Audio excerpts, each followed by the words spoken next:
Look at you, dusting antiques while I move markets. Your world is so very small. The billionaire heir thought a dead language was his safest vault. He was wrong. Park Seo-joon, the poisoned crown of the Sonjin syndicate, leaned back in his velvet chair, his eyes trailing over the hotel cleaner's dark skin with a smirk that felt like a slap. To him, Iris Montgomery was just background noise, a disposable asset in the Sheila Grand's sterile landscape. To entertain his associates, he decided to turn her into his evening sport. He leaned forward and spoke a private code, a jagged, lethal mixture of 15th century Royal Korean and modern criminal encryption. He called her Soot and casually ordered the hit of a federal witness right in front of her, certain that her American brain was too small to catch the frequency. He didn't know that the woman holding the cleaning cloth was a displaced elite. He had no idea that his attempt to humiliate her would not only backfire, but would hand her the keys to the very empire he'd spent years poisoning. This is the story of why you should never mock someone whose secrets are deeper than yours. If you're ready to see an underdog dismantle a dynasty, hit that like button and subscribe for more powerful comebacks. The air inside the Sheila Grand penthouse smelled of expensive ozone, fresh lilies, and the cold scent of laundry starch. For Iris Montgomery, it mostly smelled like a long game. In the glass sky of Manhattan, the Sheila Grand was more than a hotel.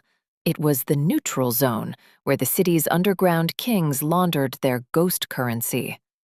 Iris moved through the rooms with practiced grace, invisible, silent, and perfect. She adjusted her charcoal gray tunic, her dark skin a sharp contrast to the white marble, and her bun pulled tight with military precision. She'd become a master of the careful dance, serving without being seen and smiling through the thinly veiled contempt of men like Park Seo-joon. But behind her gold-rimmed glasses, Iris wasn't just checking for dust, she was capturing digital signatures. 5 years ago, she was a lead cryptographer for the U.S. Treasury, the only one capable of tracking the Black One the syndicate used to buy the city. Then came the fall, a $500 million heist she didn't commit, a frame job that ended with her father's execution, and a ghost debt that followed her into the shadows. "Seo-joon is here," the floor manager hissed as Iris passed, his forehead dabbing with sweat. "Penthouse floor, no mistakes, he's in a foul mood tonight." Iris nodded, her face a mask of subservience. She needed this proximity. She needed to be close enough to touch the men who erased her family. As she entered the suite, Seo-joon didn't even look up from his unpolished diamond cufflinks. To him, she was just a tool. He didn't realize he was sitting in a room with the only woman alive who could rewrite his future. The air inside the Sheila Grand penthouse didn't just smell of expensive ozone and fresh lilies. It smelled of the kind of absolute insulation that only $500 million could buy. To the guests who cycled through the gold-leafed revolving doors, the scent was a hallmark of luxury. But to Iris Montgomery, it was the clinical aroma of a high-security vault. She moved across the expansive marble floor of the living area, her charcoal gray tunic a sharp, somber blade cutting through the sterile white light of the Manhattan morning. Every movement she made was a study in practiced invisibility, a masterclass in the art of the ghost. At 28, Iris had become an expert at the careful dance of serving without being seen, of occupying a room without ever truly being present in the minds of the men who inhabited it. Her skin, a deep and rich ebony, stood in stark contrast to the pale, polished surfaces of the penthouse. Yet to the elites who frequented the Sheila, she was as transparent as the floor-to-ceiling glass that looked out over the glass sky of the city. She adjusted the low, sleek bun that held her hair with military-grade discipline, ensuring not a single stray strand dared to disrupt the crisp silhouette of her uniform. Beneath the charcoal fabric, her shoulders were square, her posture echoing a past life that felt like a fever dream, a life where she didn't carry a lint roller and microfiber cloths, but the heavy responsibility of a lead cryptographer for the U.S. Treasury. 5 years ago, Iris hadn't been a ghost. She had been a hunter. She had been the primary architect of the Black Cipher Project, a specialized digital dragnet designed to track the Black One, the untraceable Korean currency that powered the Sonjin Syndicate's global reach. She had known the shape of the world's most dangerous money, and for a brief, shining moment, she had known how to stop it. But the world's logic was not designed to reward the talented. It was designed to protect the powerful. The fall had been swifter than a server crash, an intelligence leak, a $500 million heist she hadn't committed, and a frame job so precise it could only have been executed by someone with the keys to her own house. Her father, a high-ranking liaison who had spent his life building bridges between nations, became the bridge they burned to cover their tracks. He was executed in the cold silence of a state-sanctioned liquidation, and Iris was left with a ghost debt. A crushing weight of blacklisted status and frozen assets that followed her like a shadow. Now, instead of decrypting the syndicate's servers, she cleaned their toilets. Iris knelt to polish the base of a heavy mahogany desk, her fingers moving in small, rhythmic circles. To any observer, she was merely a meticulous cleaner. But behind her gold-rimmed, blue-light glasses, her eyes were predatory and observant.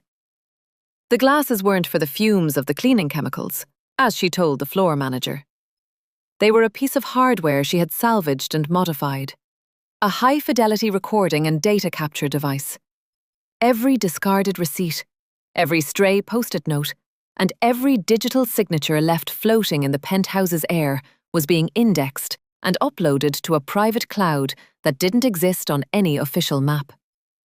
She wasn't just working a menial job for a paycheck. She was engaged in a mission of proximity. She had spent 2 years in the belly of the beast, mapping the movements of the men who had erased her family, waiting for the one name that would finally allow her to settle the debt. The penthouse of the Shilla Grand served as a neutral zone for the Korean underworld, a place where the city's politics were dictated over glass of 30-year-old scotch. It was here that hierarchies were established, and ghost currency was moved through shell companies and luxury real estate. Iris knew every corner of this room. She knew which floorboards creaked, and which air vents carried the clearest audio from the private office. She moved with a silent, haunting grace. The perfect server, in a world that preferred to ignore her function as anything other than a biological extension of the furniture. She had learned to smile through the thinly veiled contempt of the wealthy, to nod submissively when spoken to like a child, all while her mind was busy cracking the security protocols of their personal devices. The weight of her ghost debt wasn't just a metaphor. It was a physical pressure that tightened around her chest whenever she thought of her younger sister. Her sister was the only family she had left, the only piece of her father's legacy that hadn't been liquidated. The syndicate held the debt over their heads like a guillotine, a constant reminder that if Iris failed to stay invisible, or if she failed to pay the interest on a debt she never asked for, her sister would be the next one to disappear. It was a debt engine that fueled her every move, a cold motivation that ensured she never grew sloppy or sentimental. In the world of the glass sky, emotional attachment was a liability that the logic of the syndicate punished without mercy. Iris finished the desk and moved toward the suite's private bar, her movements as fluid and efficient as a line of code. She checked the stock of premium spirits, her eyes scanning the labels with the same intensity she once used for shipping manifests. The low lighting of the penthouse cast elegant, long shadows across the dark wood paneling, making her feel even more like a spectre inhabiting a space she didn't own. It was 9 a.m., and the VIP guests were expected within the hour. The tension among the staff was palpable, a high-voltage current that hummed through the service elevators and the back hallways. "He's coming," a voice hissed from the doorway. It was Mr. Cho, the floor manager, a man who spent his life dabbing nervous sweat from his brow with a monogrammed handkerchief. He looked at Iris, his eyes darting toward the elevator bank with the intensity of a man awaiting his own execution. Park So-joon is on his way up, the Diamond Prince himself. If there is a single smudge on that glass, Montgomery, it's not just your job, it's mine. Move. Iris didn't flinch. She simply bowed her head, the low bun of her hair reflecting the dim light. "Yes, Mr. Cho. Everything is prepared." Park So-joon was the poisoned crown of the Sun Jin Syndicate, a man whose arrogance was built on the foundation of blood and inherited power. To him, the world was a collection of property to be acquired or obstacles to be removed. And someone like Iris didn't even qualify as an obstacle. He believed that power was something carried in the blood and the language, a private code that kept the common world at bay. He had no idea that the woman standing by the window, clutching a cleaning cloth, was the one person who had been hunting him from the shadows for years. As the chime of the private elevator rang through the suite, Iris felt the shift in the room's energy. The air seemed to quiet, as if the very walls knew better than to draw his attention. She stepped back into the shadows, assuming the posture of the invisible eye, her face a mask of neutral subservience. She was ready for the proximity. She was ready to be the ghost in the machine. But she knew that tonight, the long game might finally collide with the present. Park So-joon was about to enter his unofficial territory, and he was bringing his private code with him. He thought he was safe in his glass sky, but Iris Montgomery was already inside the vault, and she was tired of being a ghost. The stillness in the penthouse was no longer the respectful quiet of a high-end service. It was the pressurized silence of a deep-sea trench, heavy enough to make the lungs ache.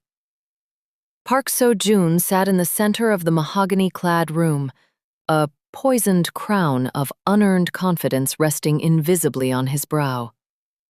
He leaned back, the metallic fibers of his tech hanbok catching the morning sun and casting cold, artificial reflections across the marble. To his left and right, his two associates stood like gargoyles, still, expensive, and ready for violence. They were the physical manifestation of the Sun Jin Syndicate's power, a power that So-joon believed was his by divine right of blood and language. Iris Montgomery remained in the periphery, her hands gripped around the handle of her cleaning cart. To the men at the table, she was a non-entity, a shadow that performed the mundane tasks required to keep their glass sky pristine. Her charcoal gray tunic seemed to absorb the room's tension, making her look smaller and more fragile than she felt. Behind her gold-rimmed glasses, however, the invisible eye was wide open. She wasn't just watching. She was calculating the distance between the billionaire's throat and the digital kill switch she carried in her mind. So-joon drummed his fingers on the table, the raw diamonds of his cufflinks clicking against the wood with a rhythmic, irritating sound.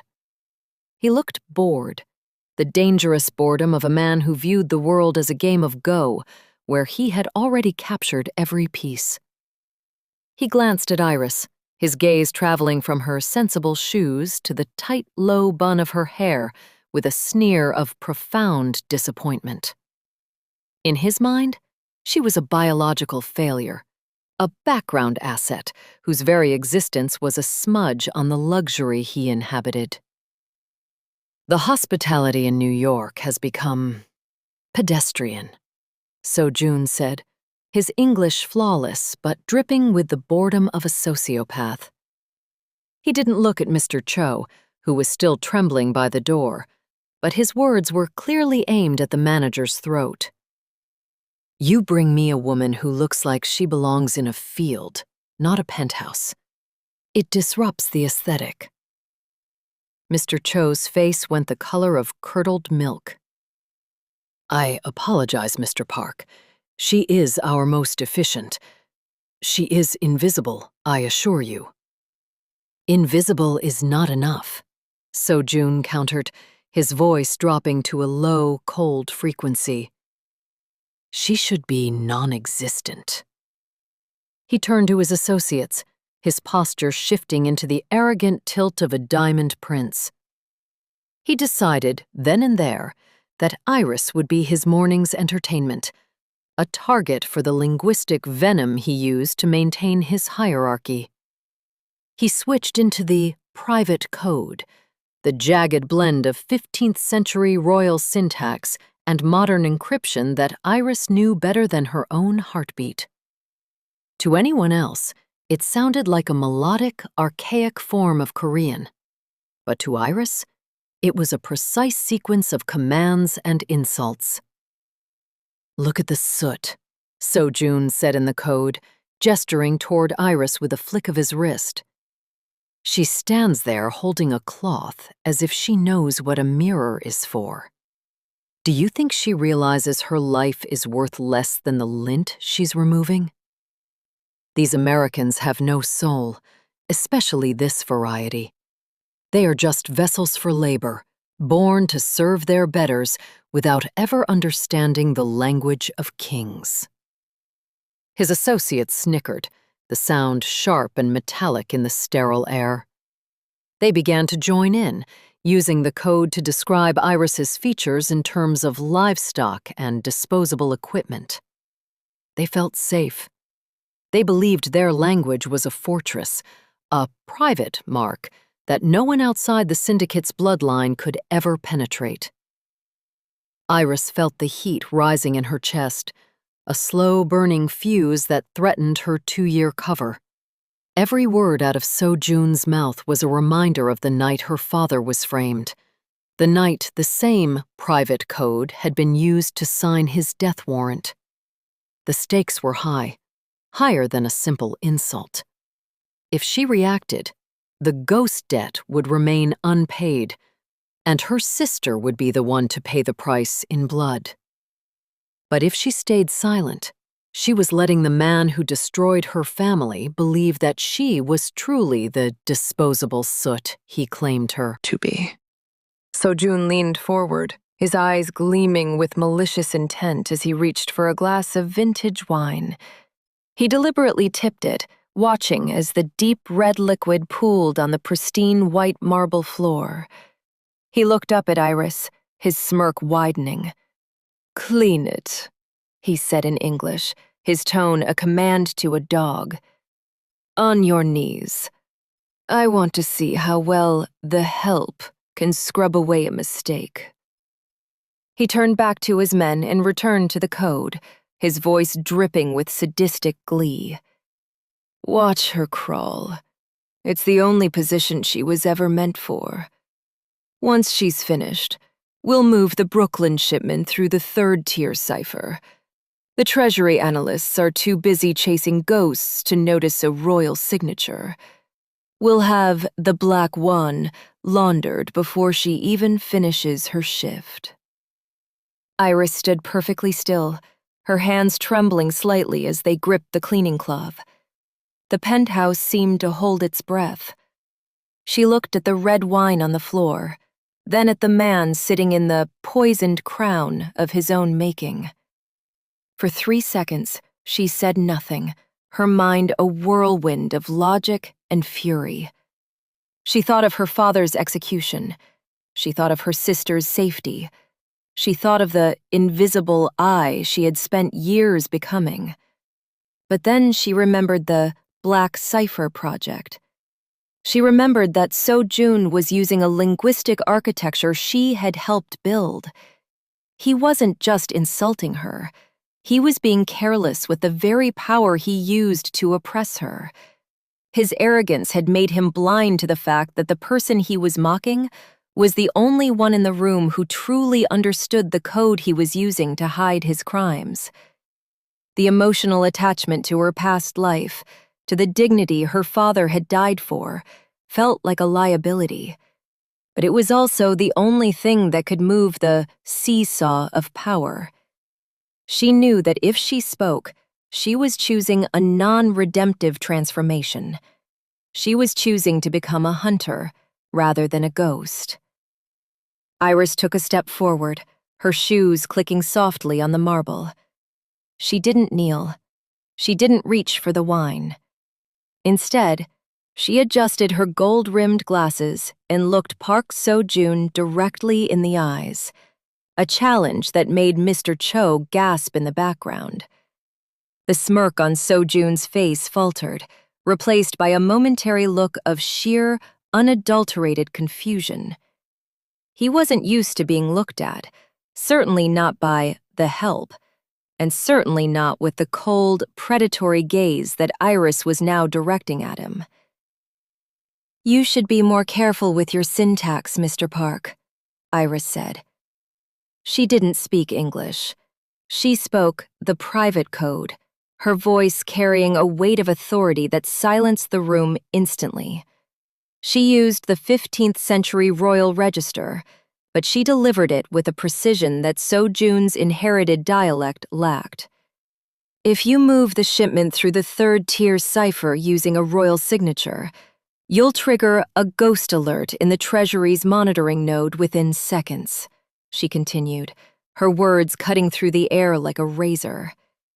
"And as for the wine, I prefer to clean up after professionals, not children playing with their father's toys." The silence that followed was absolute. Park So-Jun sat rigid, his confidence evaporating as the realization hit him like a physical blow. The cleaner he had mocked wasn't just listening. She was rewriting his world in a language he thought only he owned.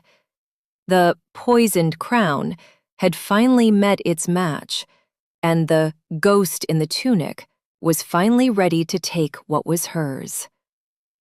The private elevator doors slid open with a hiss of pressurized air that sounded like a held breath finally escaping. Park So-Jun stepped into the penthouse, not as a guest, but as a sovereign reclaiming his territory. He was lean and hardwired, moving with the predatory stillness of a fighter who had never needed to throw a punch because his name did the bruising for him.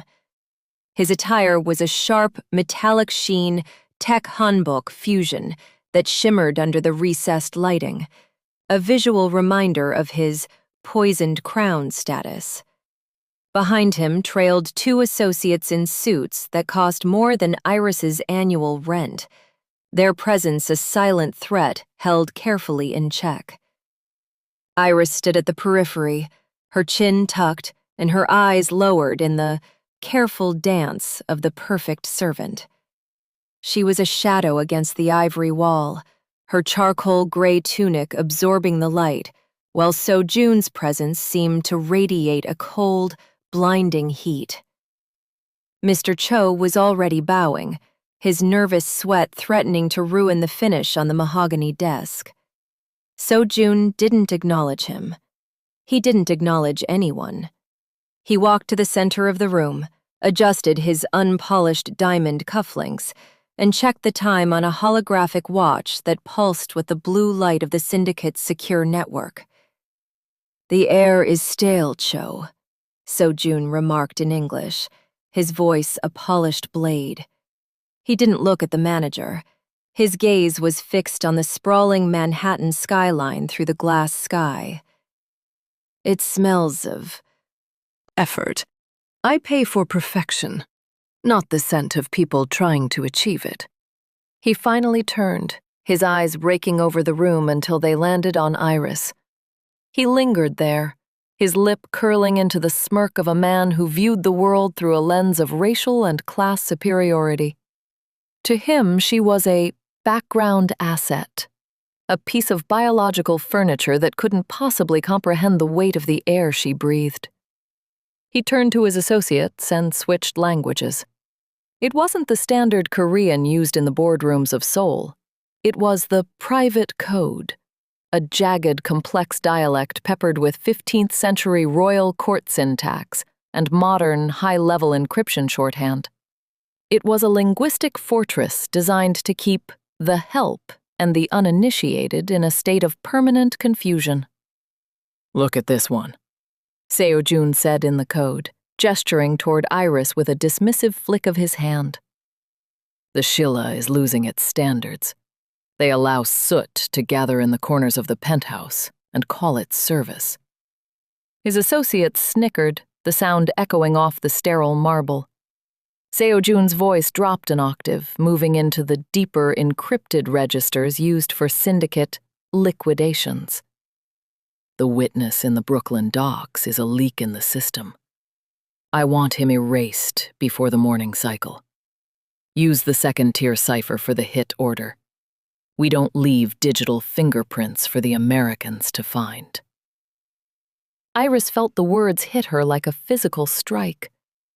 It wasn't just the slur, though the soot comment burned with a particular venom. It was the specific combination of royal syntax and encryption logic.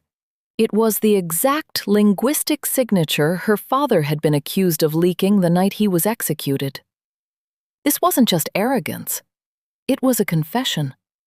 The poisoned crown was speaking the very language that had destroyed her life, assuming she was a blank slate.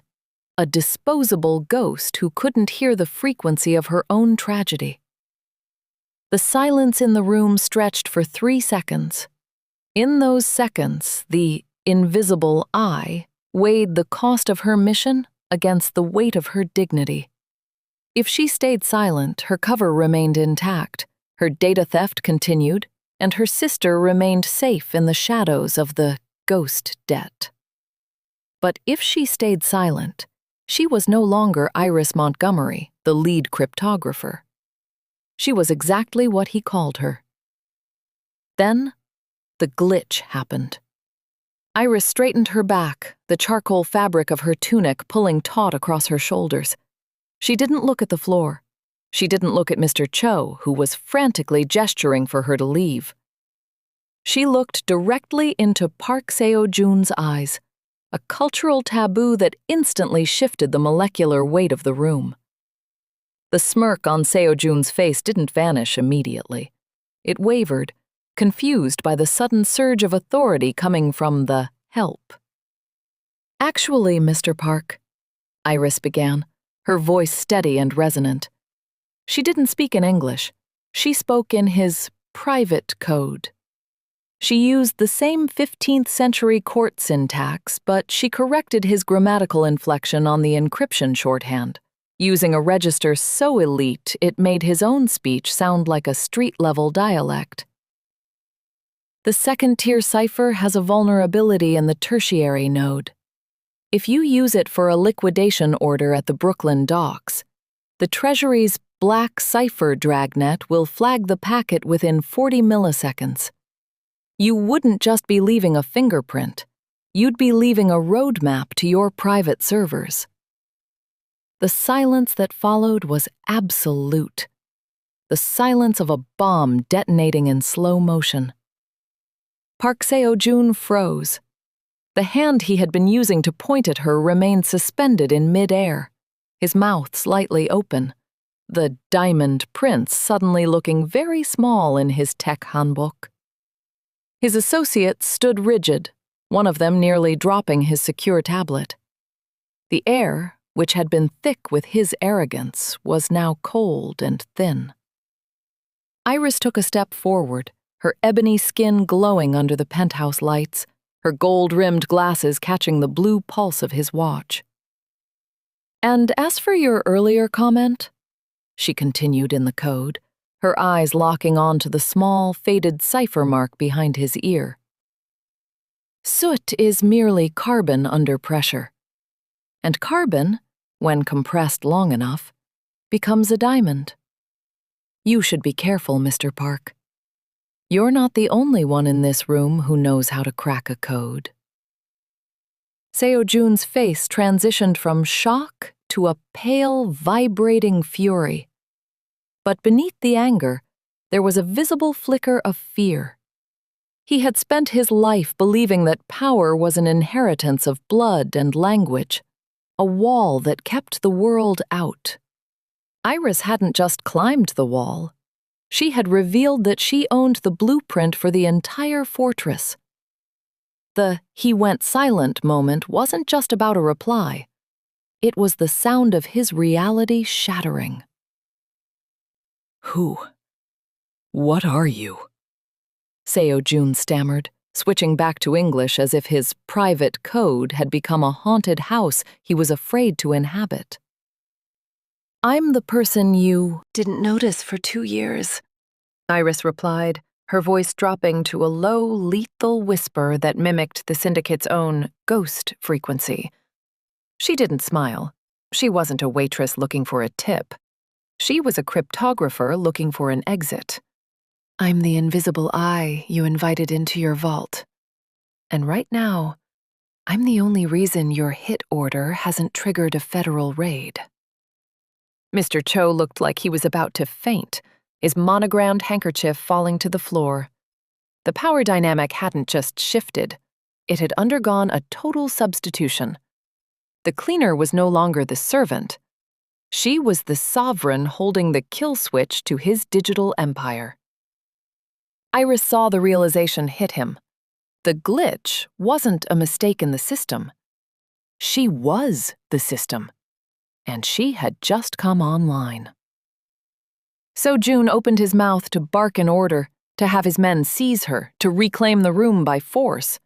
But Iris simply tapped the side of her gold-rimmed glasses. "Careful, So Jun. Everything in this room is being recorded on a treasury-grade loop. If I stop the upload, the syndicate loses its prints. If I don't, you lose your head." The billionaire who had processed through the hotel like royalty now sat heavily in his velvet chair, the poisoned crown finally feeling the weight of the lead it was made of. For the first time in his life, he was truly silent, not out of choice, but out of the sheer, terrifying realization that he had mocked the only woman who could save him from the glass sky he had built. The atmosphere in the Shilla Grand Penthouse had transitioned from a high-stakes standoff into a cold, digital hunting ground.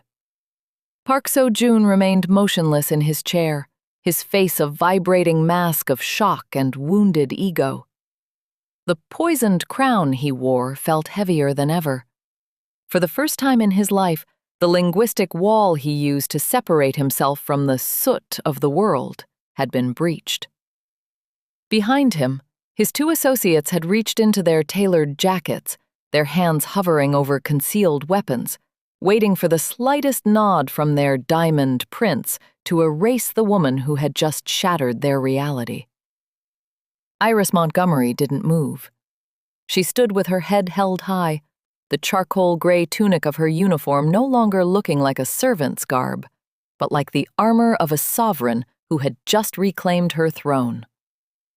Behind her gold-rimmed glasses, the invisible eye was recording every micro-expression, every twitch of the guard's fingers, and every bead of sweat on Mr. Cho's terrified face. She wasn't just a cleaner anymore.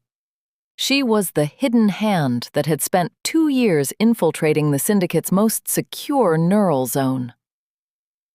"You think a few words of our code makes you untouchable?" So Jun finally spoke, his voice a low, feral growl. He signaled to the guard on his right, a man named Min with a jagged scar running beneath his jaw. "Min, take her to the sub-level security office. I want to know exactly who she works for before we liquidate the rest of her file." Min stepped forward, his hand reaching for Iris's arm with the brutal efficiency of a syndicate enforcer. But as his fingers were about to close around the charcoal fabric of her sleeve, Iris simply tapped the side of her glasses twice. "I wouldn't do that, Min," Iris said, her voice devoid of fear, vibrating with a cold, analytical certainty. "The moment your skin makes contact with mine, a biometric trigger in these frames will execute a scorched earth protocol on the Sheila's server room. Every shipping manifest, every Black One transfer, and every recording of Mr. Park's private code business since 9 a.m. will be broadcast to the Treasury's main hub in D.C. Min froze, his hand suspended inches from her shoulder. He looked back at Seo-Jun, his eyes wide with a sudden, paralyzing uncertainty. Even a syndicate hitman understood the math of total exposure. Seo-Jun stood up, his unpolished diamond cufflinks catching the light like jagged teeth. He walked toward Iris until he was mere inches away, his expensive, metallic tech handbook rustling against the stillness of the room. "You're bluffing. You're a waitress with a clever tongue and a stolen dictionary. You have no access." "Access?" Iris let out a short, mirthless laugh that sounded like the clicking of a lock. "I didn't need access, Seo-Jun. I am the architect. 5 years ago, when your father was busy framing mine for a $500 million heist, I was the one who built the black cipher monitoring nodes. I didn't take this job because I was desperate. I took it because the Sheila Grand sits on the only unencrypted trunk line in Manhattan.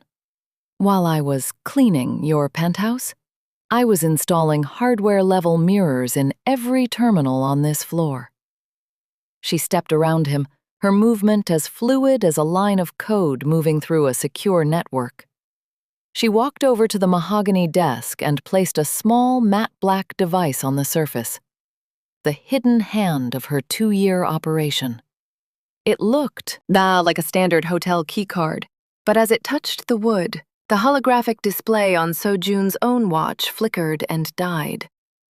"The Sheila is a neutral zone, right?" Iris asked, her eyes mocking him.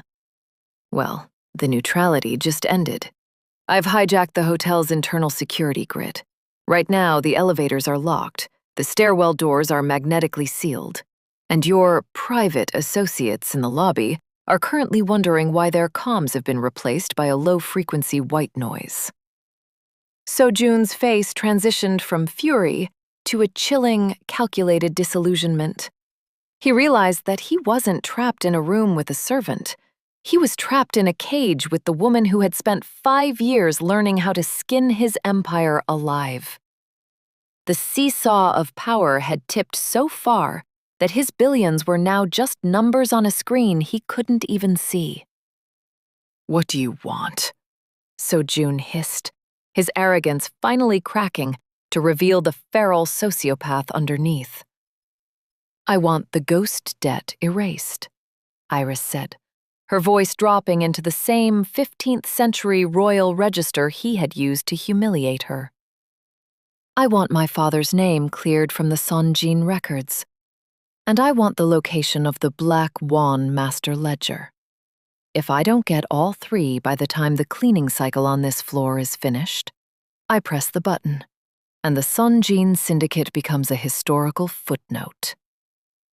The stakes were no longer about a spilled glass of wine or a racial slur. They were about the irreversible loss of a criminal dynasty. If Iris failed, her sister would be executed. If Seo-Jun failed, his entire bloodline would be erased from the glass sky. Seo-Jun looked at his men, then at the locked elevator doors. He was a man who ruled through intimidation, but Iris was a woman who ruled through information. He saw the hidden hand for what it was, a noose made of his own secrets. "You think you can just walk out of here and become one of us?" Sojun asked, a dark, twisted respect beginning to form in his eyes. "You think you can substitute your life for mine?" "I don't want to be one of you, Sojun," Iris replied, her face a mask of onyx-cold determination as she began the first step of her non-redemptive transformation. "I'm not looking for a seat at your table. I'm looking to burn the table and use the ashes to build something you can't even imagine." She turned toward the windows, looking out at the city she was about to set on fire. The hidden hand was no longer hidden. The ghost in the tunic had finally stepped into the light, and the poisoned crown was starting to bleed. Iris Montgomery stood in the center of the penthouse, the matte black device on the desk acting as a silent anchor in a room vibrating with Park Seo-joon's suppressed violence. The seesaw of power had leveled, then tilted sharply in her direction as the billionaire realized his physical security was useless against a digital siege. Seo-joon's breathing was heavy, the metallic threads of his tech handbook catching the morning light as his chest heaved with a mixture of terror and wounded pride. He looked at the locked elevator doors, then back at Iris, the poisoned crown of his heritage finally feeling like a leaden weight. "You're playing a dangerous game, Montgomery," Seo-joon hissed, his English cracking to reveal the jagged edges of a man who had never been told no. "The Sonjin Syndicate doesn't negotiate with cleaners. We don't settle ghost debts with women who think a hijacked server makes them a queen." Iris didn't blink behind her gold-rimmed glasses. She was a master of the hidden hand, and she knew that the strongest leverage wasn't a threat, but the cold application of logic. "I'm not a queen, Seo-joon. I'm the senior cryptanalyst you tried to bury 5 years ago. And right now, I'm the only person keeping your father from seeing exactly how much of the Syndicate's black wand you've been skimming for your own private ventures." The color drained from Seo-joon's face, leaving him a sallow, sickly pale. The secret was out. The private code he had used to mock her was the same one he had used to embezzle from his own bloodline. This was the true engine of the story, a secret that could lead to an irreversible loss for the Diamond Prince. "Min," Seo-joon whispered, his eyes never leaving Iris. "Kill her. I don't care about the servers. Kill her now." Min, the scarred enforcer, moved with the sudden explosive speed of a man who had spent his life fulfilling the dark whims of his betters. He didn't reach for a gun. He lunged with a ceramic blade, a weapon designed to bypass the very metal detectors Iris had just sabotaged.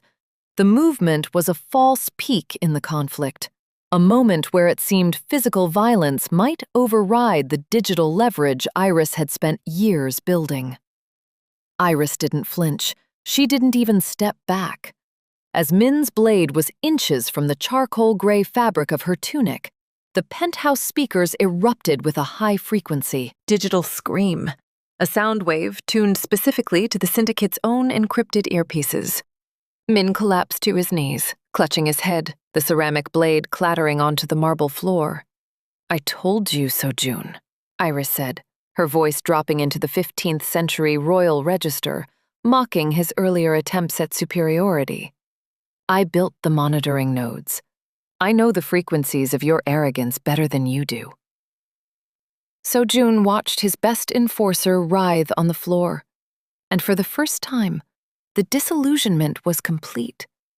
He realized that the woman in the cleaner's uniform had undergone a substitution.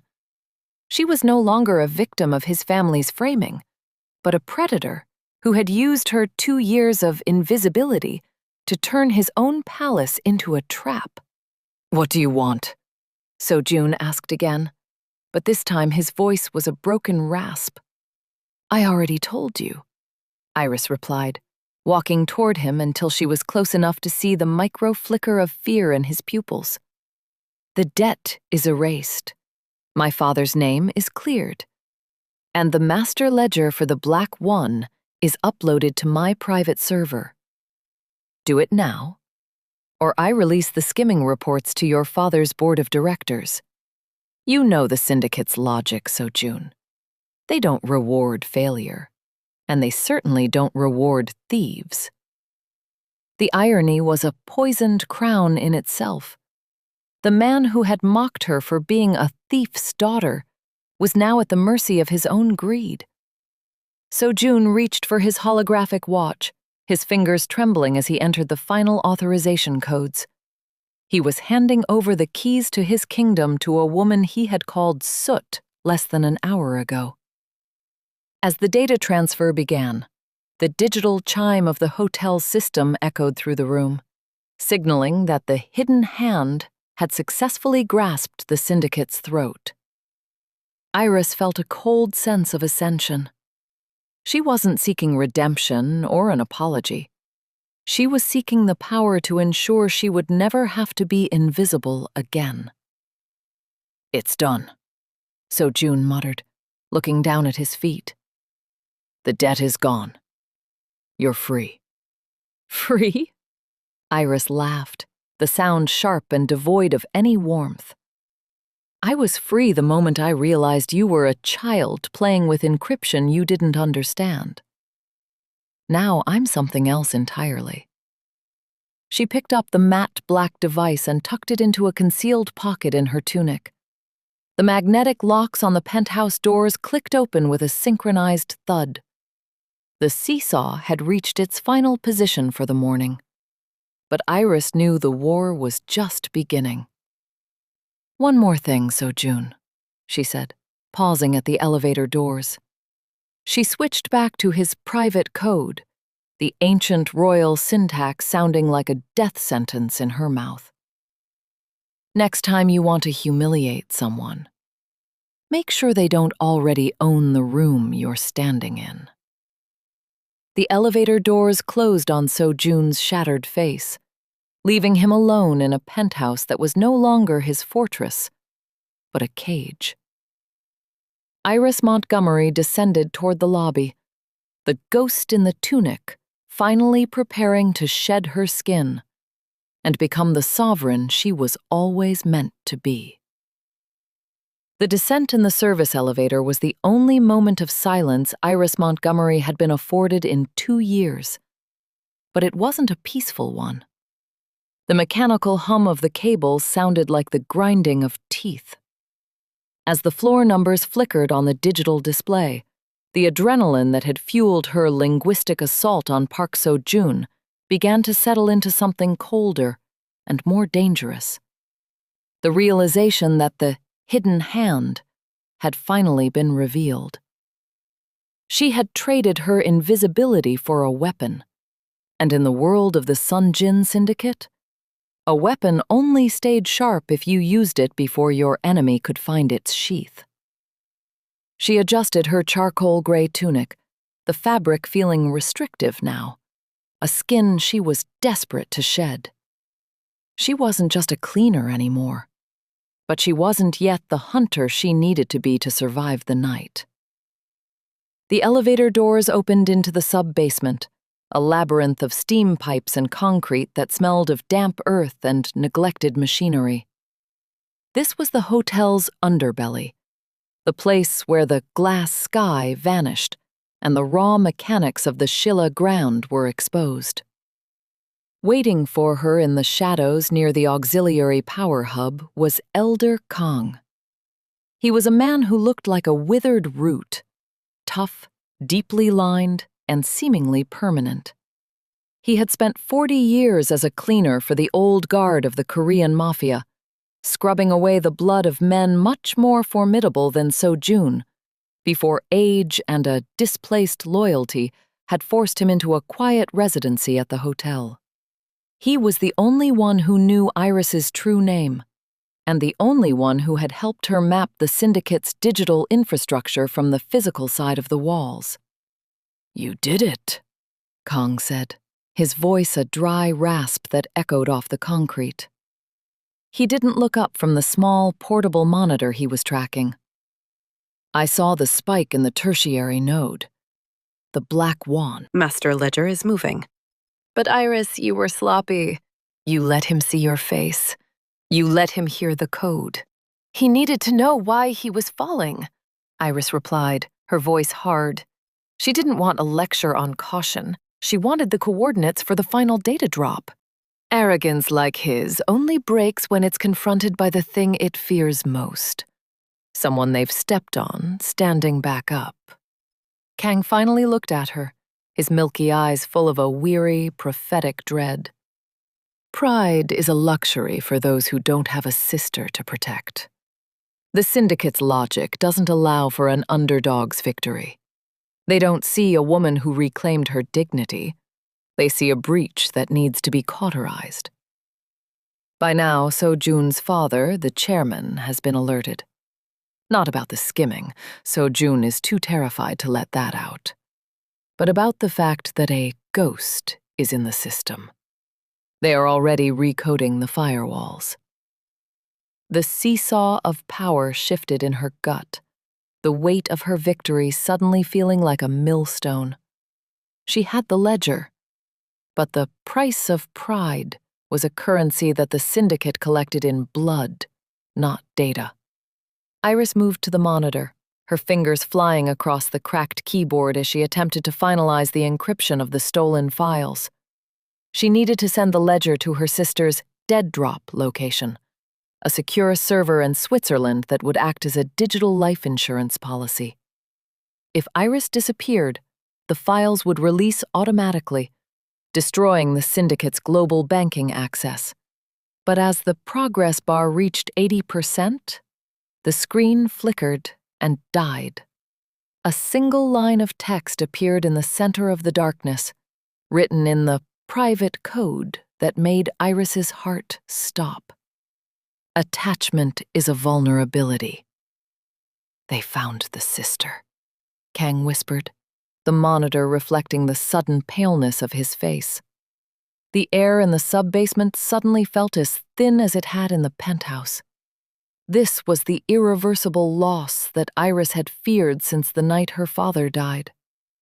The world's logic was punishing her emotional attachment, proving once again that in a game of Go played by monsters, the most precious pieces are always the first to be taken.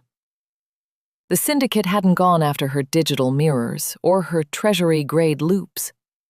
They had gone after the one thing she couldn't replace with a line of code. Go, Kang said, reaching into his heavy wool coat and pulling out a silver-plated, black-key USB drive, the legacy of the old guard. This opens the back door to the Sheila's security garage. They'll be coming for you here. I'll stay and dump the local servers. It'll give you 10 minutes before they can track your biometric signature. I'm not leaving you, Kang, Iris said, her voice cracking for the first time. The substitution she was undergoing felt incomplete, a jagged transformation that still left room for the girl who had lost her father. Iris, look at me, the old man said, grabbing her hands with surprising strength. I am a relic. My life was signed away 40 years ago. Yours is just beginning. You are the only one who can carry the Black Wan records. You are the only one who can finish what your father started. Don't let my death be for nothing. He didn't wait for her to agree. He shoved the silver key into her hand and turned back to the auxiliary hub, his fingers moving to the self-destruct overrides of the hotel's data center. He was choosing the logic of the world, sacrifice over sentiment. As Iris backed away, she saw the red laser dot of a sniper's scope dance across the concrete wall behind Kang's head. The Syndicate's enforcers hadn't taken 10 minutes. They were already there. The price of pride was paid in a single, muffled thwip of a suppressed rifle. Iris watched as the only man who had seen her as a human being since her fall collapsed over the server rack, his blood pooling onto the very electronics that held the syndicate's secrets. There was no time for a scream, no time for a redemptive goodbye. The loss was permanent, clinical, and absolute. Iris turned and ran. She didn't head for the main exit where she knew Sojun's men would be waiting with their ceramic blades and unpolished diamond cufflinks. She ran deeper into the dark, toward the security garage, her charcoal gray tunic flapping like the wings of a crow. Her transformation was accelerating now, the disillusionment of Kang's death burning away the last remnants of the treasury analyst who believed in the system. She was no longer looking for justice. She was looking for a total erasure of the men who thought they could own her. The garage was a cavernous space filled with the black sedans and armored SUVs of the city's criminal elite. Iris found the silver key worked on a vintage, non-digital sedan tucked into the corner, a car that didn't have a GPS or a remote kill switch. As she started the engine, she saw her own reflection in the rearview mirror. Her gold-rimmed glasses were gone, lost in the flight, and her eyes were no longer those of a server or a ghost. They were the eyes of a sovereign who had lost everything and found the power to take it back. She put the car in gear and roared toward the exit, the tires screeching against the concrete. As she burst out onto the streets of Manhattan, the glass sky looked different. The buildings didn't look like fortresses anymore. They looked like targets. She had the ledger, she had the black key, and she had the cold, hard realization that to save her sister and bury Park Seo-joon, she would have to become the very thing she had spent her life trying to track. The price of pride had been paid, and now Iris Montgomery was coming to collect the debt.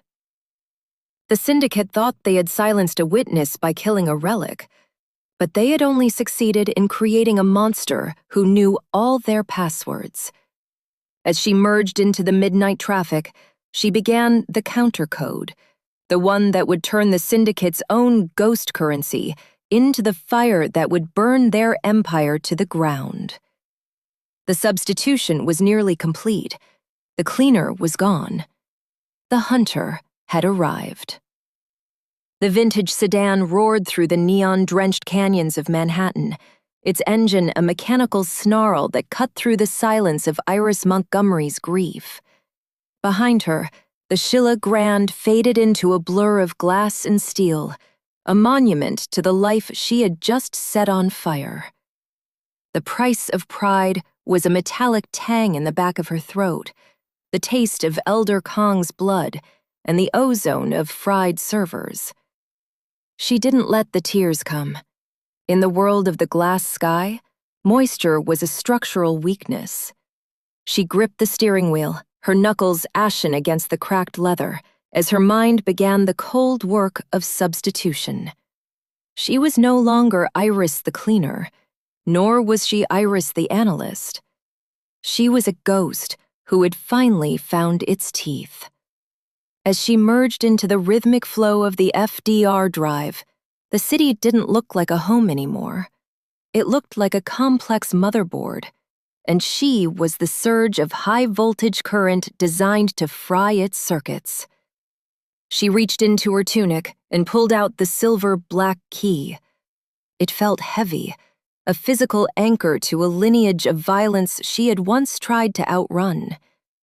This was the hidden hand that Kong had died to pass on, a master bypass for the syndicate's physical assets. She knew that by now, Park Seo-joon would have recovered from his shock.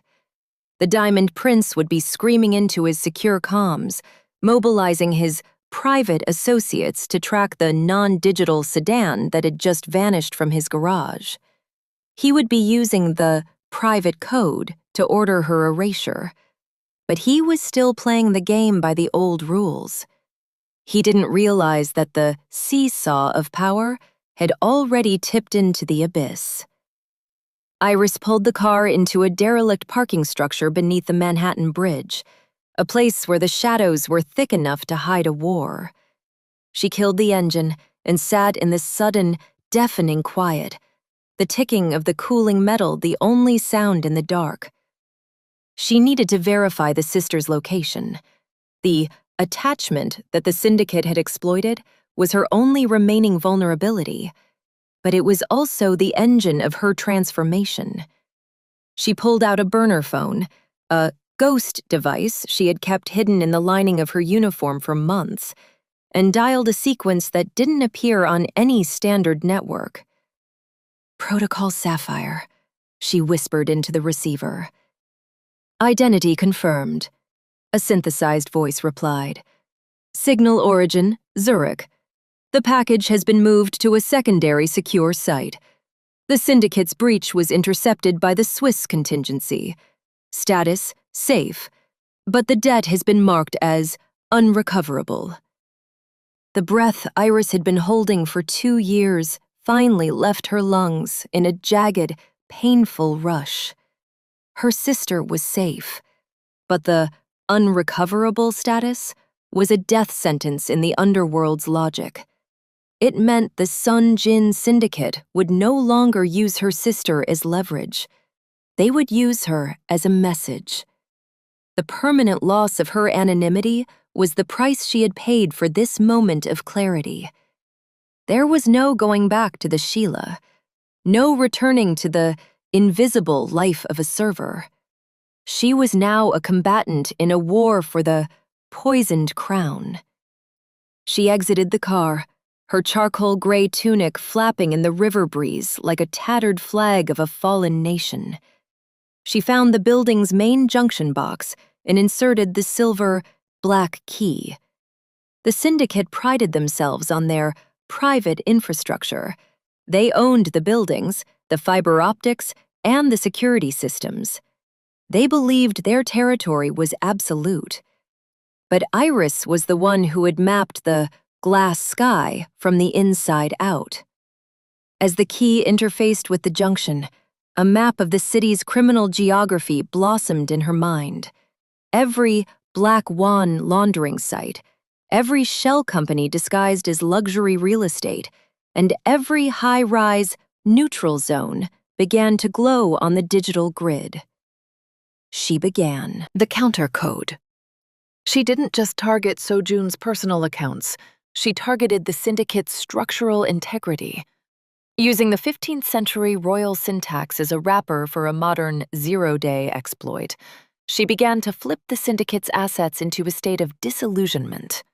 She initiated a series of rapid-fire liquidations, transferring small, untraceable amounts of ghost currency into the accounts of the syndicate's bitterest rivals, the Russian Bratva in Brighton Beach and the Triads in Chinatown. The seesaw was moving now, but not in a way Sojun could predict. She wasn't stealing the money for herself. She was making it look like the Diamond Prince was paying off his enemies to move against his own father. She was creating a false peak of betrayal. Within minutes, the syndicate's internal security network would be a storm of accusations and private executions. She was using their own linguistic elitism to turn the board of directors into a pack of starving wolves. "Next time you want to humiliate someone, Sojun," she whispered to the shadows, "make sure you haven't given them the keys to your father's vault." As she worked, she felt the substitution taking hold. The empathy she had felt for the servers at the Sheila, the grief for Kong, even the fear for her sister, it was all being compressed into a diamond-hard focus. She was becoming the sovereign of the shadows, a woman who had traded her name for a number and her heart for a cipher. She wasn't seeking redemption for her father. She was seeking the total erasure of the men who thought they could define her worth by the color of her skin or the uniform she wore. Suddenly, the burner phone vibrated. A text message appeared, written in the private code she had corrected in the penthouse. The Diamond Prince is in the street. He is coming for the key. Iris looked up. The silence of the parking structure was broken by the distant, rhythmic thud of a helicopter. Sojun wasn't using the hotel's security anymore. He was using the syndicate's private air support. He was desperate, a man who had realized his poisoned crown was slipping, and he was willing to burn the city down to get it back. He had tracked the Silver Key's interface. He thought he had trapped the soot in a corner. But Iris had already anticipated the move. She had spent 2 years as the invisible eye, and she knew that the hunter is most vulnerable when they think they've caught their prey. She didn't run. She didn't hide. She walked to the edge of the parking deck, her ebony skin catching the flashes of the helicopter's searchlight. She stood as a sovereign, her tunic billowing, the silver key held up like a challenge. The helicopter hovered over the East River, its light bathing Iris in a cold, artificial glare. Through the glass of the cockpit, she could see the silhouette of Park Seo-joon. He was leaning forward, his face a mask of feral fury, his tech hanbok shimmering like a snake's scales.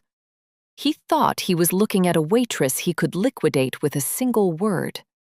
He didn't realize he was looking at the woman who had already rewritten his legacy in the counter code. Iris tapped the side of her temple, a gesture of private recognition.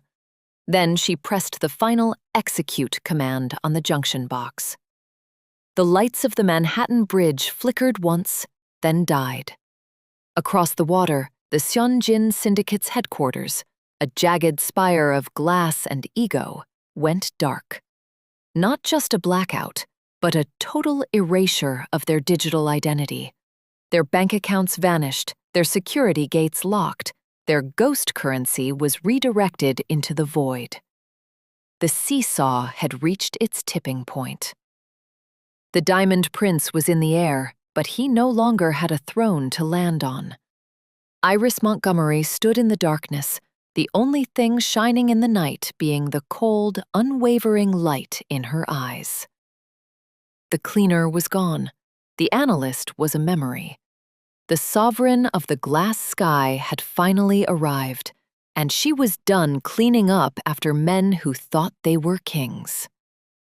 The smell of burnt cedar and expensive metallic primer always lingered in the sublevels of the Gwanak district's industrial sectors, a scent that Naomi had come to associate with the slow erosion of her own soul. She sat in the back of the armored sedan, her dark skin a sharp obsidian contrast against the cream leather interior. Outside, the neon veins of Seoul bled into the smog, but here in the guts of the city's manufacturing belt, the light was honest, harsh, flickering, and unforgiving. She wasn't here for a gala or a performance. She was here because the inheritance of the Han Guang Syndicate was currently hemorrhaging, and she was the only one with the surgical precision to cauterize the wound. Min Ho sat across from her, his face a mask of practiced indifference, though the way he gripped his phone betrayed the poisoned crown he was currently wearing. His father's stroke hadn't just left a power vacuum. It had opened a floodgate of old debts and even older grudges. The black swan of the Han family wasn't supposed to be an enforcer. Yet here Naomi was, adjusting the weight of the ceramic blade tucked into her sleeve. The dock workers in Sector 4 stopped moving the shipments an hour ago, Min Ho said, his voice straining to maintain its usual melodic cadence. They're claiming the safety protocols are a breach of the 2024 labor accord. It's a transparent stall tactic. Someone paid them to freeze our supply line. Naomi didn't look at him. She watched the shadows of the overpass dance across her knuckles. It's not about the money, Min Ho. It's about the territory. If you can't move your own steel through your own docks, you don't own the docks. You're just a tenant with an expensive title. The power dynamic shifted in the small, pressurized cabin of the car, a seesaw motion she had mastered over the last 6 months. Min Ho needed her tactical mind, but he loathed the way she saw through the gilding of his family's legacy. He was the heir, but in this moment, as the car slowed to a halt before a wall of shouting men and rusted shipping containers, he was a passenger. Naomi opened the door before the driver could reach it, the humid air hitting her like a physical blow. The protest wasn't a protest. It was an execution of influence. At the center of the crowd stood Sang-woo, a man whose family had served the Hans for 3 generations. He wasn't a rebel. He was a symptom. Naomi walked toward him, her pace measured, ignoring the slurs and the heat. She didn't offer a hand or a smile. The era of generous masters had died when the old chairman's heart faltered. "Sang-woo," she said, her voice cutting through the din not by volume, but by its absolute lack of hesitation. "You've been given a choice by someone who isn't in this yard. They promised you a pension and protection for your son's tuition. It was a lie. By the time the first wire transfer hits your account, the Hong Guang legal team will have filed the injunction that seizes your home as collateral for the breach of contract you're leading right now." The older man blinked, the bravado in his shoulders sagging. This was the trial, not of strength, but of reality. Naomi wasn't there to save him or offer a redemptive hand. She was there to show him the teeth of the machine he thought he was jamming. "You wouldn't," Sang-woo whispered, though his eyes darted to the black cars idling behind her. "I already did," Naomi lied. The lie was the hidden hand. She hadn't filed the paperwork yet, but the certainty in her tone made it a reality in his mind. "You have 3 minutes to get the cranes moving, or you become the first permanent loss of this fiscal quarter. Not just your job, Sang-woo. Your history. We will erase your 30 years of service from the records. You'll leave here with nothing but the clothes on your back and a debt that will follow your son into his grave." The silence that followed was heavy, suffocating. Min-ho watched from the periphery, realizing that Naomi's ascension within the syndicate was built on a foundation of calculated cruelty that he still struggled to mimic. She wasn't becoming a leader. She was becoming a force of nature, cold, efficient, and devoid of the sentimental rot that usually brought down empires. The cranes began to groan to life 5 minutes later. The rhythmic thud of containers being hoisted was the sound of the poisoned crown settling more firmly on Min-ho's head, but the weight of it was being carried by Naomi. As they walked back to the car, she felt the familiar pang of disillusionment. There was no pride in this victory. She had traded a man's life and legacy for a shipment of semiconductors and industrial-grade polymers. Inside the car, the tension didn't dissipate. It mutated. Min-ho looked at her, his eyes searching for the woman who used to argue with him about art in the quiet corners of the estate. That woman was gone, replaced by a strategist who viewed human beings as variables in an equation of debt and time.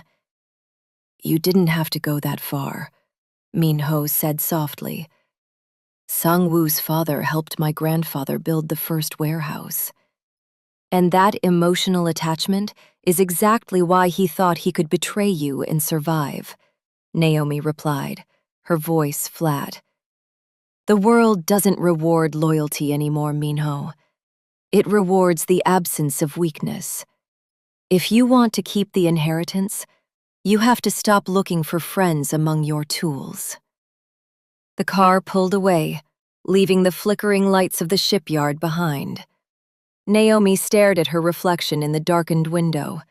Her features were the same, but the spark of empathy that once defined her had been systematically extinguished. This was her transformation. She wasn't the victim of the Korean underworld. She was its new architect. Every move she made was a brick in a fortress that she was building around herself, a structure designed to keep the world out, but one that was increasingly feeling like a tomb. She reached into her bag and pulled out a small, leather-bound notebook, the only thing she had left of her life before the Han family. It was filled with sketches of the city, vibrant and full of movement. She took a pen and slowly, deliberately, began to black out the pages. One by one, the memories of a soul that felt like home were replaced by solid blocks of ink. This was the irreversible loss. To protect the Empire, she had to destroy the part of herself that cared why it existed in the first place. "Where to next?" the driver asked. Minho looked at Naomi, deferring to her without even realizing he was doing it. The power change was complete for the evening. He held the title, but she held the leash. "The Gyeonggi warehouse," Naomi said, her gaze fixed on the road ahead. "There's a discrepancy in the inventory that suggests a leak in the inner circle. We need to find the secret before the sun comes up, or we won't have a territory to defend by Monday." As the sedan sped through the concrete arteries of the city, Naomi felt a cold, hollow sensation in her chest. She had won the yard, she had secured the shipment, and she had solidified her position. But as she watched the ink dry on the blackened pages of her notebook, she knew that the price of her ascension was a permanent state of erasure. She was no longer a person. She was a mechanism of the Han Guang, and the machine never slept. The city blurred into a streak of gray and neon, a relentless cycle of trial and debt. Naomi closed her eyes, not to sleep, but to visualize the next move on the board. In this world, the only thing more dangerous than losing was winning, because winning meant you had to do it all again tomorrow, with even less of yourself left to give. The drive to Gyeonggi was a descent into a different kind of silence. The industrial outskirts were stripped of the city's neon pretension, replaced by the skeletal frames of massive distribution hubs that looked like rib cages against the pre-dawn sky. In the back of the sedan, the air grew thick with the scent of unwashed rain and the ozone of the car's high-end filtration system. Naomi felt the shift in Minho's posture. He was no longer looking at her as a confidant, but as a mirror reflecting his own inadequacy. This was the seesaw of their partnership. As her utility rose, his comfort vanished. The Gyeonggi warehouse was a monolith of corrugated steel and automated sorting systems. It was the nerve center for the syndicate's offshore donations, the conduit through which the Han Guang laundered its relevance into legitimate political capital. As they stepped out into the biting wind, the core engine of the secret began to hum. Naomi didn't go to the main office. She led Minho to the loading bay floor, where rows of crates stood like silent soldiers. She stopped at a pallet labeled for an electronics export to Singapore. With a quick, violent jerk of a crowbar she grabbed from a nearby rack, she pried the lid open. Instead of high-end circuitry, the crate was packed with industrial-grade lithium-ion batteries, empty casings, weighted with lead. "They're bleeding us from the inside, Minho," Naomi said, her voice dropping into a low, dangerous register. "This isn't just a discrepancy. It's a substitution. Someone is swapping the high-value tech for scrap and selling the original stock to the Russian syndicates in Busan."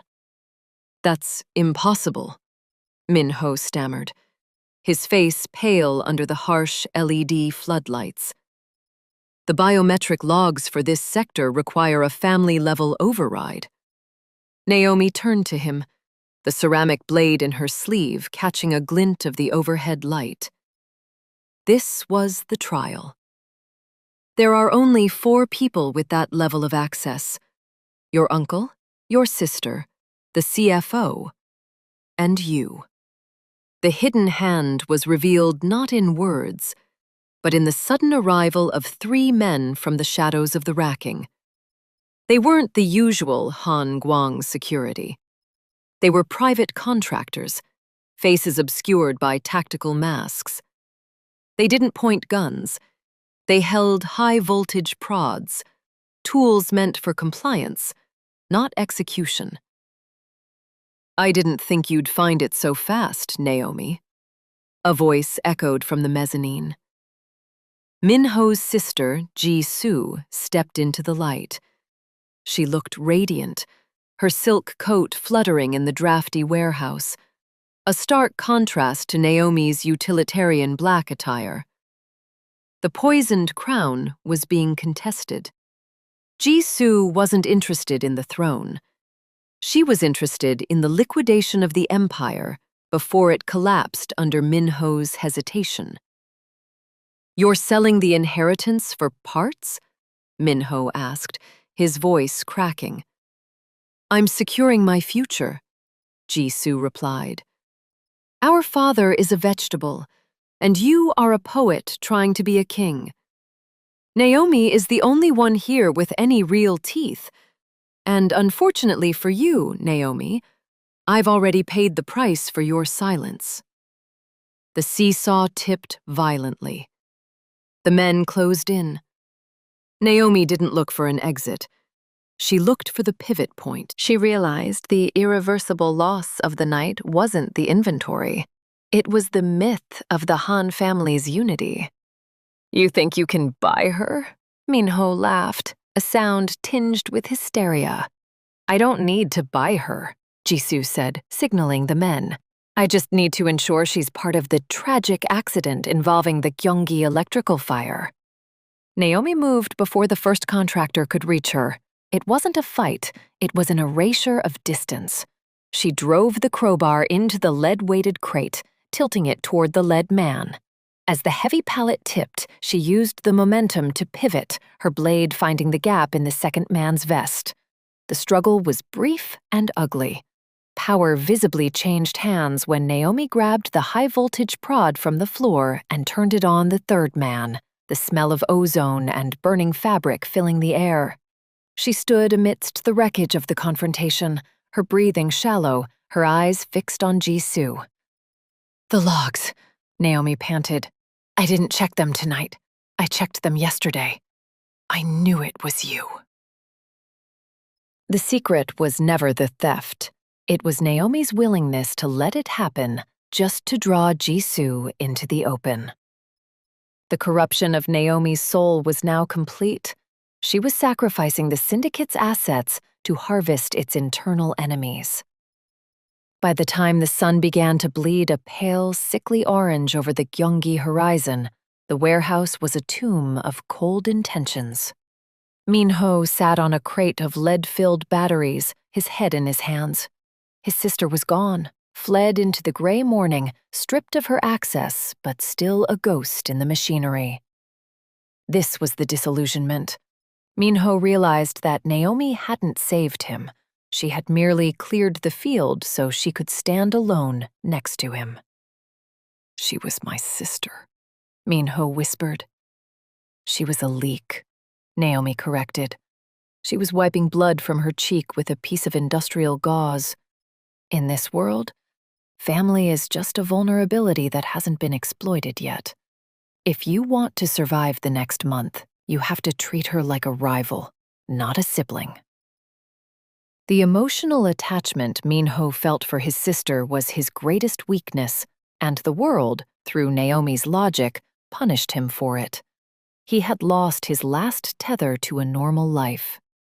They returned to the car, but the seating had changed. Naomi sat in the driver's seat this time. The ascension was no longer subtle. She was the one navigating the city's treacherous veins. "Where are we going?" Min-ho asked, his voice hollow. "To the chairman's bedside," Naomi said. We need to finish the erasure. If your sister has any allies left, they'll go to him to authorize a formal removal of your status. We need to ensure his signature is no longer a factor. The core engine had shifted to time. They were racing against the dawn of a legal coup. As they sped back toward the city center, Naomi felt the final fragments of her old self, the woman who once believed in justice and the sanctity of life, flicker and go out. She looked at the rearview mirror. Min-ho looked like a ghost, a shell of a man being carried toward a throne he no longer wanted. He was the king, but she was the kingdom. They arrived at the private hospital wing as the city began to wake. The sterile corridors smelled of bleach and impending death. Outside the chairman's room, the air was static with the poisoned crown. Naomi didn't hesitate. She entered the room, the steady beep of the heart monitor the only sound. The old man looked fragile, a titan reduced to a collection of tubes and rhythmic pulses. He's still the only one who can sign the emergency receivership papers, Min-ho said, standing in the doorway. If he dies now, the company goes into a 3-year probate. We lose everything.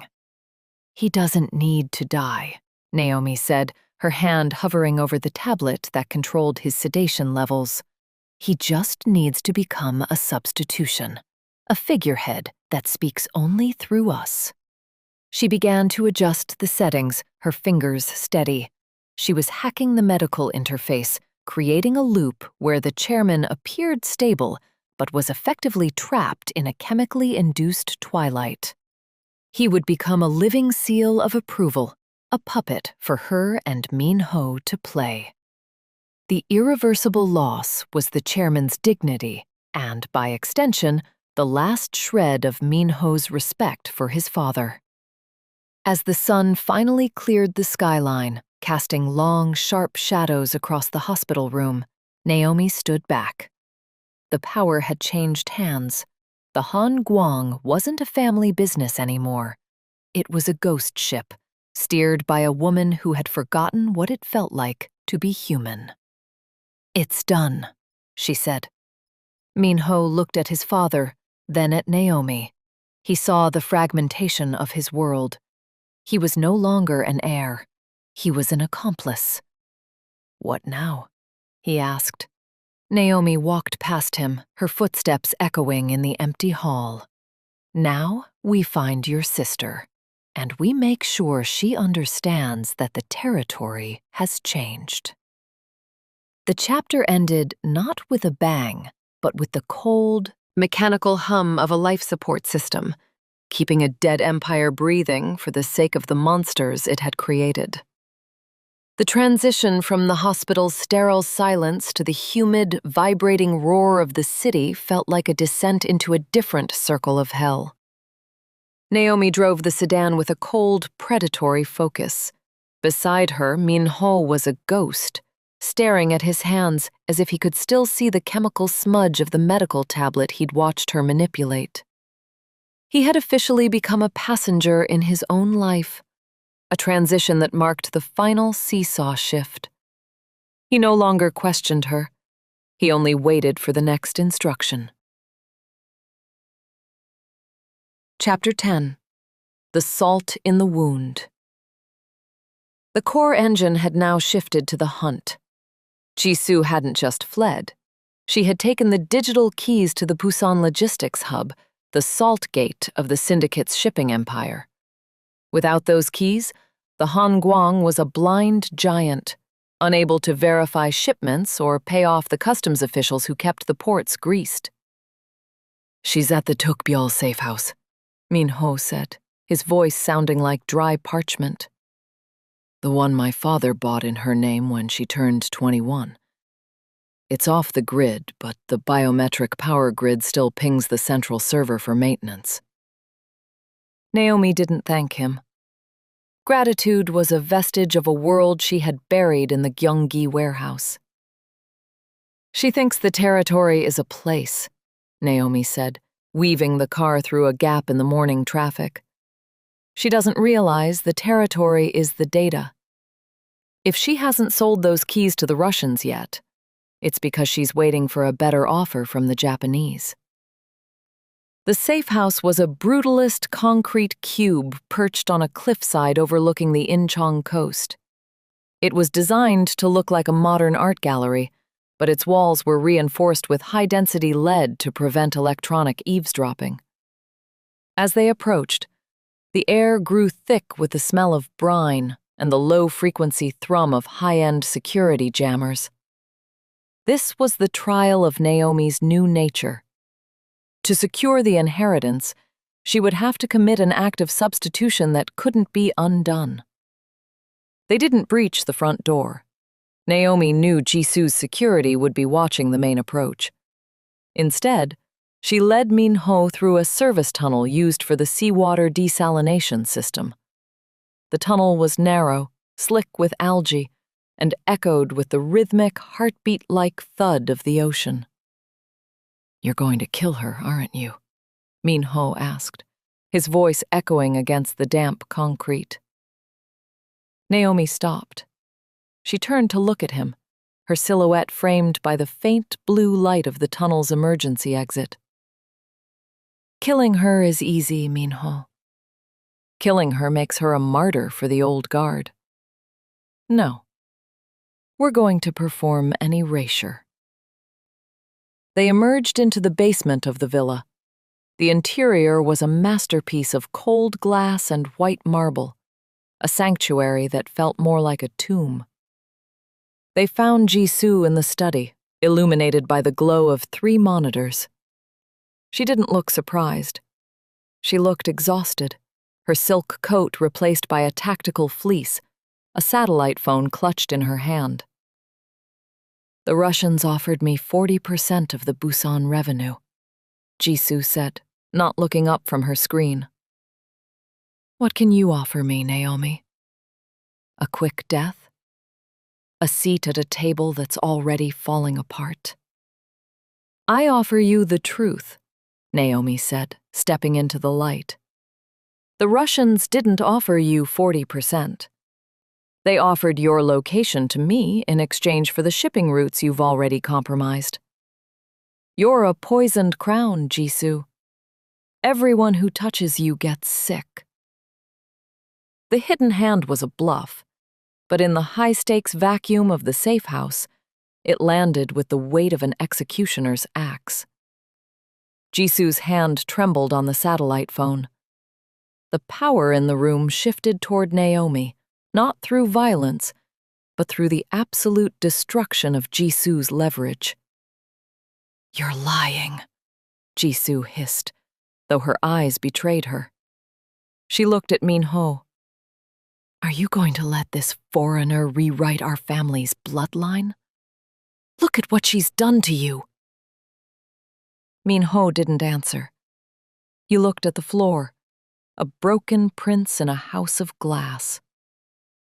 Naomi stepped forward and took the phone from Jisoo's unresisting fingers. "The bloodline ended at the hospital, Jisoo. There is only the machine now." The irreversible loss occurred in the next 60 seconds. Naomi didn't shoot Jisoo. She didn't even strike her. She simply accessed the terminal and executed a protocol she had prepared since the night the chairman fell. She didn't delete the keys. She transferred the legal ownership of Jisoo's personal assets, the safe house, the offshore accounts, the very identity she used to operate, to a shell company controlled by a trust in Naomi's name. Jisoo wasn't being killed. She was being substituted. On paper, she no longer existed as a Han. She was a non-entity, a ghost with no access to the world she had tried to sell. "Get out," Naomi said, her voice devoid of heat. "If you're seen in Seoul again, I'll release the evidence of your embezzlement to the very people you tried to bribe. They don't have my patience." As Jisoo stumbled out of the villa, stripped of everything but the clothes on her back, The emotional attachment Minho had for his sister was finally, brutally severed. He watched her leave, and for a moment, he looked like he might follow. Then he saw Naomi's eyes, obsidian, reflecting nothing but the cold, digital glow of the stolen empire. The transformation was nearing its peak. Naomi had moved from enforcer to architect to owner.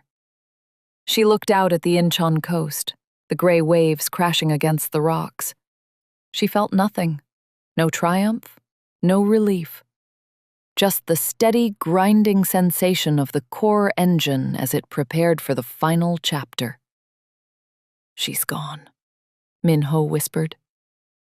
"No," Naomi replied, turning back to the monitors.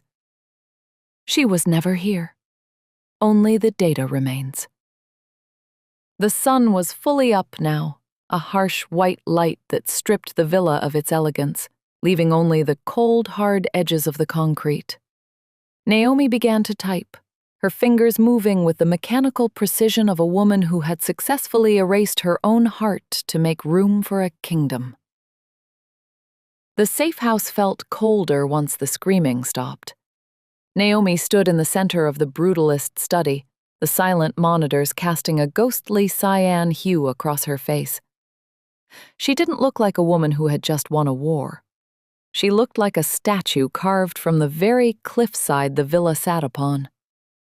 The core engine had reached its final cycle, inheritance. But this inheritance wasn't about wealth. It was about the weight of the debris left behind. Chapter 11. The Poisoned Crown. The drive back to Seoul was a funeral procession for two people who were still breathing. Minho sat in the passenger seat, his spirit completely fragmented. He had watched his sister erased, and his father turned into a medical data point. The seesaw had finally locked into place. Naomi was the hand on the wheel, and Minho was merely the ornament on the hood. "The board is meeting at noon," Minho said, his voice a hollow vibration. "They expect a signature for the restructuring. They expect my father to speak." "Your father will speak through the digital proxy we created," Naomi replied, not taking her eyes off the asphalt. "And you will stand beside the screen and nod. This is the poisoned crown, Minho. It's heavy because it's made of lead, not gold. If you try to take it off now, the weight will snap your neck." As they entered the Hongguang headquarters, the atmosphere was electric with the scent of a dying regime. The executives, men who had spent decades bowing to a bloodline, now looked at Naomi with a mixture of terror and revulsion. She was the Black Lady who had become the shadow behind the throne, a foreign entity that had successfully colonized their hierarchy. The meeting was an exercise in hidden hand mechanics. Naomi stood at the back of the room, her presence a silent threat. On the large display, a deep-fake synthesis of the chairman, perfected using the medical data she had harvested, announced the transfer of all operational power to a new executive committee. Minho was named chairman, but the fine print of the bylaws, rewritten by Naomi in the dark hours of the morning, gave the chief of operations total veto power. Power visibly changed hands in that boardroom. It wasn't a false peak. It was a total ascension. The board members signed the documents not because they believed the image on the screen, but because they knew that the woman at the back of the room already had their bank records, their private sins, and their debts indexed. By the end of the hour, the Han family legacy was a husk. The inheritance had been liquidated into a new, borderless entity. But as the executives filed out, Minho didn't celebrate. He turned to Naomi, his eyes brimming with a final, desperate spark of humanity. "We have everything now," he whispered. "Can we stop?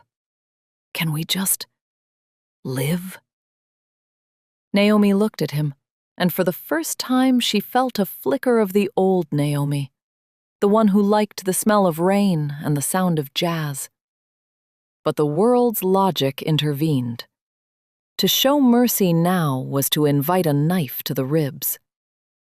"There is no living in this house, Minho," she said.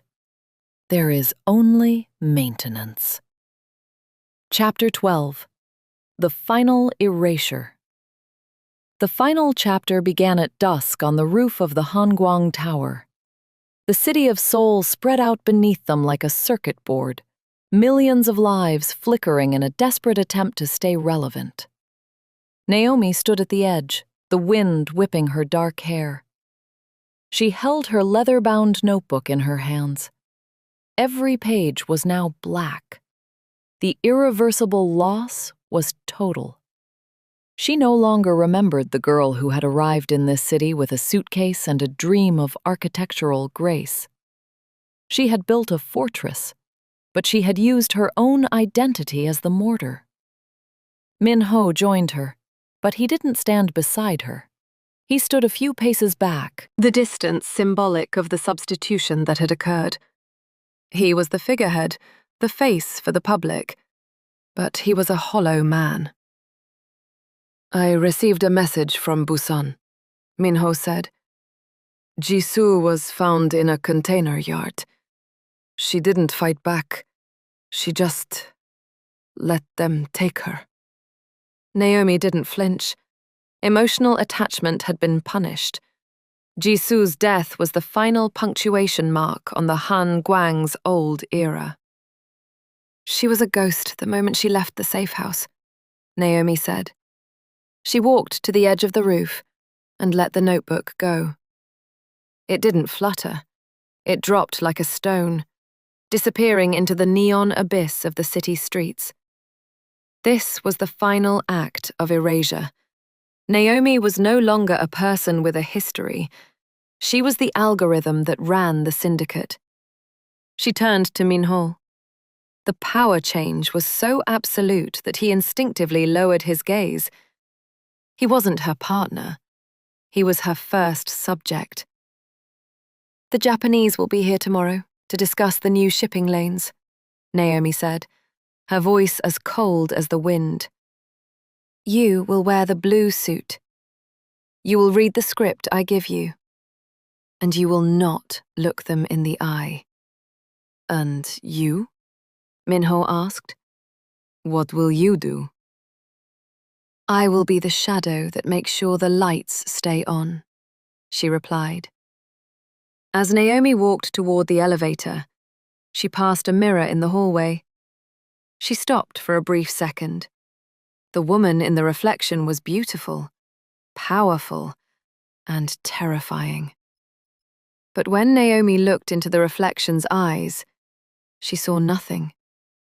No soul, no regret, no spark. The corruption was complete. She had traded her humanity for a kingdom of glass and steel, and as the elevator doors closed, she realized the most brutal truth of all. The machine didn't just need an architect. It needed a ghost. And she was the perfect fit. The story ends here.